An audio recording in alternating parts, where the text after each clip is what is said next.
চলুন দেখে নিন আজকে আমি এই পটল রান্নাটা কিভাবে করলাম। সম্পূর্ণ অন্যরকমভাবে একটা পটলের রেসিপি আজকে আপনাদের কাছে শেয়ার করেছি।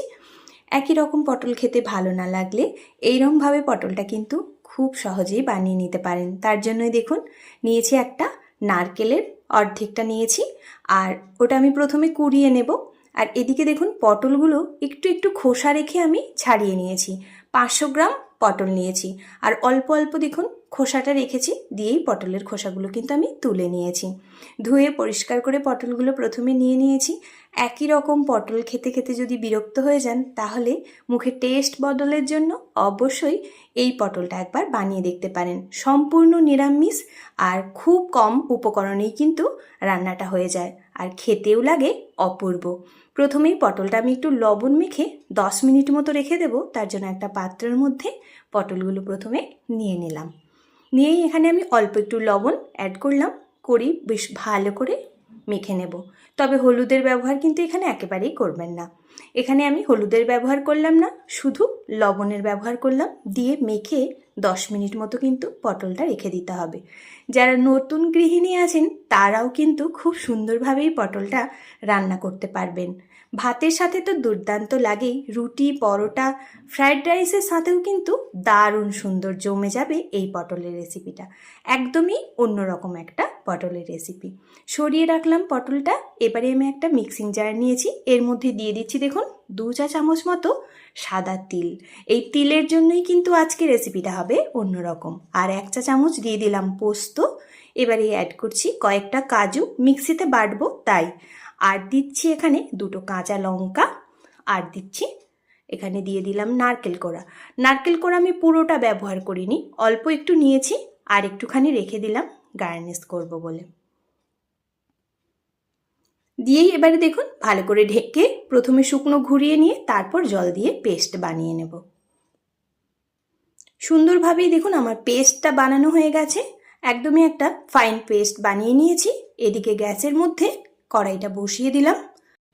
কড়াইটা যখন ভালো করে গরম হয়ে যাবে, তারপরেই কিন্তু এর মধ্যে অ্যাড করব সাদা তেল। এই রান্নাটা কিন্তু সম্পূর্ণ সাদা তেলেই করবেন, আর যদি পারেন তাহলে ঘিতে করবেন, আরও টেস্টি হবে। বাড়িতে লোকজন এলে যখন পটলের একটু অন্যরকম রান্না খেতে ইচ্ছে করবে, তখন কিন্তু এরম পটলের রান্নাটা করে নিতে পারেন। তেলটা গরম হয়ে যেতেই আমি উপর থেকে দিয়ে দিলাম সব পটলগুলো। এবার দিয়েই বেশ ভালো করে একটু মিশিয়ে নিয়ে ঢেকে রেখে দেব। আপনারা চাইলেই পটলের রান্নাতে কিন্তু আলুর ব্যবহারও করতে পারেন, তবে আলু ছাড়া কিন্তু এটা খেতে বেশ ভালো লাগে। এবারে আমি ঢেকে রেখে দেব 7 মিনিট মতো, মিডিয়াম টু লো ফ্লেমে। দেখুন ঢেকে রেখে দিয়েছিলাম, তারপরেই পটলটা কতটা সুন্দরভাবে সেদ্ধ হয়েছে, আর অল্প অল্প কালার ধরতেও শুরু করেছে। এইরমভাবেই কিন্তু বেশ সুন্দর একটা কালার হবে, সেই পর্যন্ত পটলগুলোকে বেশ ভালো করে ভেজে নিতে হবে। তবে হাই ফ্লেমে রান্নাটা মোটেও করবেন না, তবে পটলগুলো সেদ্ধ হবে না, আর বেশি লাল হয়ে যাবে, তখন রান্নাগুলো কিন্তু খেতে একেবারেই ভালো লাগবে না। এখানে এবারে আমি অ্যাড করব দেখুন অল্প একটু হলুদের গুঁড়ো। কালারটা একদমই সুন্দর হবে, তাই খুব বেশি হলুদের গুঁড়ো দিলে কিন্তু পটলটা কালো হয়ে যাবে।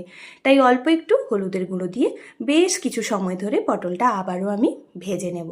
এখানে বলে রাখি, যারা আজকে আমার চ্যানেলটা নতুন ভিজিট করছেন, এখনও চ্যানেলটিকে সাবস্ক্রাইব করেননি, যদি আমার এই রেসিপিটা আপনাদের কোথাও ভালো লেগে থাকে, তাহলে একটা লাইক, কমেন্ট আর একটা সাবস্ক্রাইব করে পাশে থাকা বেল বাটনটা অবশ্যই প্রেস করবেন, যাতে করে নিত্য নতুন যে কোনো ভিডিও আমি পোস্ট করব আপনাদের কাছেই সর্বপ্রথম পৌঁছে যাবে। দেখুন পটলগুলো কিন্তু খুব সুন্দর করেই আমার ভাজা হয়ে গেছে, আর সেদ্ধও হয়ে গেছে খুব সুন্দর করে। এইভাবেই কিন্তু পটলটা ভেজে নিতে হবে।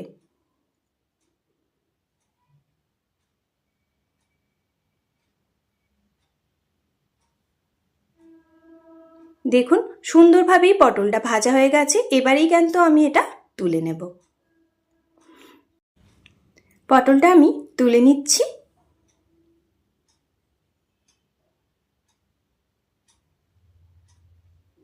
এবার ওই তেলের মধ্যেই অ্যাড করছি দেখুন কালো জিরে। কালো জিরে ফোড়ন দিয়েই দিয়ে দেবো ওপর থেকে আগে থেকে যে মশলাটা বেটে রেখেছি সেটাই দিয়েই অল্প একটু প্রথমে এটা ভেজে নিতে হবে। অল্প একটু ভেজে নিয়েই তারপরেই এর মধ্যে আমি অ্যাড করব কিন্তু কালারের জন্য কাশ্মীরি রেড চিলি পাউডার। এখানে কিন্তু শুকনো লঙ্কার ব্যবহার একেবারেই করবেন না, সেক্ষেত্রে টেস্টটা কিন্তু একেবারেই পাবেন না। দিয়ে দিলাম কাশ্মীরি রেড চিলি, কালারটা বেশ সুন্দর হবে, তাই দিয়ে আবারও একটু দেখুন ভেজে নিচ্ছি। এখানে একটা কথা বলে রাখি, রান্নাটা যখনই মশলা কষাবেন সেক্ষেত্রে কিন্তু গ্যাসের ফ্লেম একেবারেই লোতে রাখবেন। বাদাম আর তিল দেওয়ার কারণে কিন্তু তলায় লেগে যাওয়ার একটা চান্স আছে। এবার এই টেস্টের জন্য দিলাম দেখুন লবণ, আর দিয়ে দিলাম 1 চা চামচ মতো চিনি, আর দিয়ে দিলাম অল্প একটুখানি হলুদের গুঁড়ো। দিয়ে আবারও দেখুন ভালো করে মিশিয়ে নিচ্ছি। ভালো করে মিশিয়ে নেওয়ার পরেই কিন্তু আগের থেকে ভেজে রাখা পটলটা আমি এর মধ্যে অ্যাড করে দিলাম। এই রান্নাটা কিন্তু পুরোপুরি মিডিয়াম টু লোতে রেখেই আপনাকে করে নিতে হবে, কিন্তু কোনোভাবেই হাইতে দেবেন না, তাহলে কিন্তু রান্নার টেস্ট পাবেন না। সব মশলাগুলো আগেই পুড়ে যাবে আর রান্না দেখবেন একেবারেই ভালো লাগবে না, তাই মিডিয়াম টু লোতে রেখেই রান্নাটা করার চেষ্টা করবেন। এবারেই দিয়ে দিলাম 1 কাপ মতো মিক্সি ধোয়া বাটি ধোয়া জল, দিয়েই বেশ ভালো করে মিশিয়ে নিচ্ছি। আমি আর একটুখানি জল এখানে অ্যাড করব।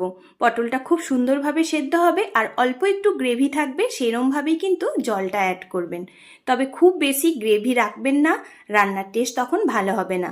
এই দেখুন আরও দিয়ে দিলাম 1/2 কাপ পরিমাণ জল, টোটাল অ্যাড করলাম আমি 1 কাপ আর হাফ কাপ পরিমাণ জল।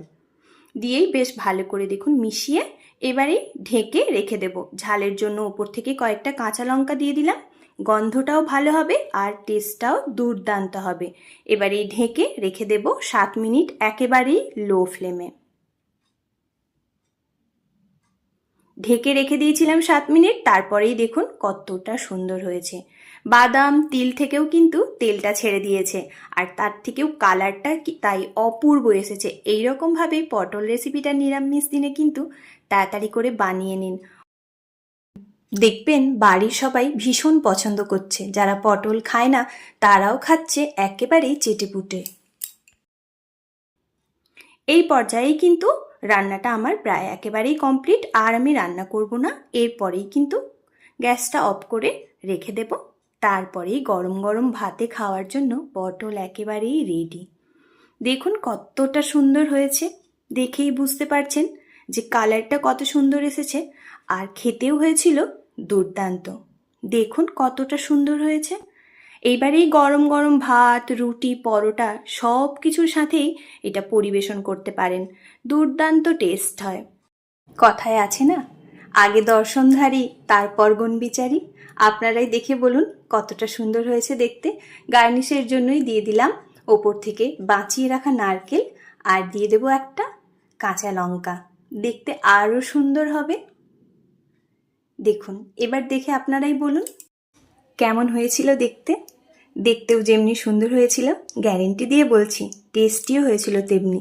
তাই অবশ্যই একবার বাড়িতে ট্রাই করবেন আর কমেন্ট বক্সে জানিয়ে যাবেন কেমন হয়েছিল।